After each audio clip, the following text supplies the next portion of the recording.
Subscribe to our channel by clicking the subscribe button. Click the bell button and enjoy the latest uploads from our channel. सही कहा गुन्नू जी ने कि कुत्ता नहीं हूं मैं, क्योंकि गुन्नू जी तो कुत्ते की दुम है। कुत्ता तो फिर भी वफादार होता है दोस्तों, और गुन्नू जी क्या है।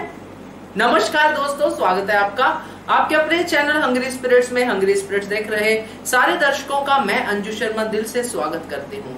तो दोस्तों, देखा हमने, आपने सबने देखा कैसे गुन्नू जी की बोलती बंद की देवी अहिल्या ने, और गुन्नू जी चुपचाप सुन रहे थे।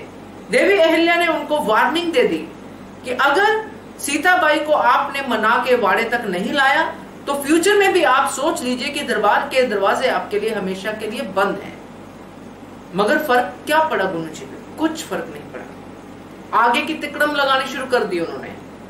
चर्चा करते हैं इस पे, मगर पहले वही गुजारिश, जिन्होंने अभी तक चैनल को सब्सक्राइब नहीं किया है कृपया कर लीजिए। साथ में दोस्तों बेल आइकन दबाइएगा ताकि आपको हमारे वीडियोस के नोटिफिकेशन मिलते रहे। इतनी हार देखने के बाद देवी अहिल्या से, इतनी बार बेइज्जती करवाने के बाद, जो कि बहुत सही रहता है, उनको सही राह दिखाती है देवी अहिल्या, मगर फिर भी गुन्नू जी सीधे नहीं होते हैं।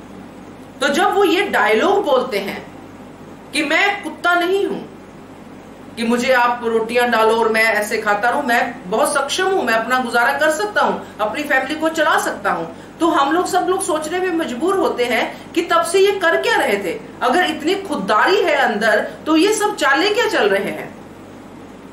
तो ये सब ऊपर की बातें, सिर्फ द्वारका रानी को इंप्रेस करने के लिए, द्वारका रानी पे दबाव डालने के लिए कि मेरा जो अपमान है वो आपका अपमान है। तो ये जब बातें होती है दोस्तों, तब एक ही चीज आती है दिमाग में जो मैंने पहले कही, कि वही है कि दुम है वो, कि जो कभी सीधी नहीं होती है। चाहे कितनी चोटें पड़े, चाहे कितनी उसको नली में रखो, मगर ये दुम सीधी नहीं होती है। इसका एक ही इलाज है जो देवी अहिल्या ने किया कि या तो इनको कहो कि सीताबाई को लेके, नहीं तो इनका बाइकआउट करो।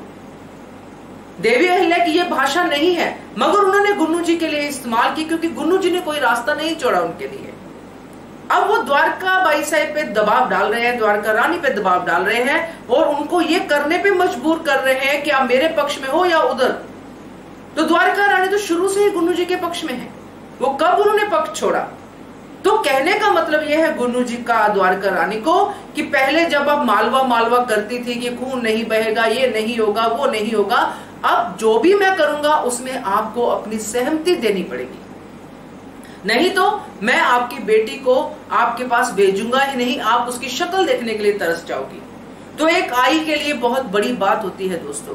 मगर यहाँ पे अगर द्वारका रानी समझदारी से काम लेती तो गुन्नू जी की ये चाल समझ जाती, मगर वो भावुक हो गई अपनी बेटी के वियोग को सोच के ही। वो एकदम से ऐसा हो गया उनको कि पता नहीं क्या होगा, मेरा जवाई जो गुन्नू जी है मिलने देगा कि नहीं देगा, जबकि द्वारका रानी के साथ तो इतनी पावर्स थी। मगर दोस्तों, जब होता ना कि ज्ञान की बत्ती बुझ जाती है तो सब कुछ मूर्खतापूर्ण ही होता है।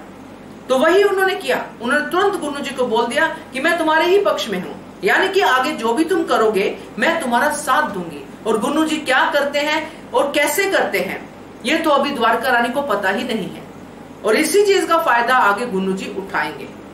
तो हुए ना फिर वही जो मैंने शुरू में कहा, बार बार बोलते हुए शर्म आती है दोस्तों, मगर है वो ऐसे ही।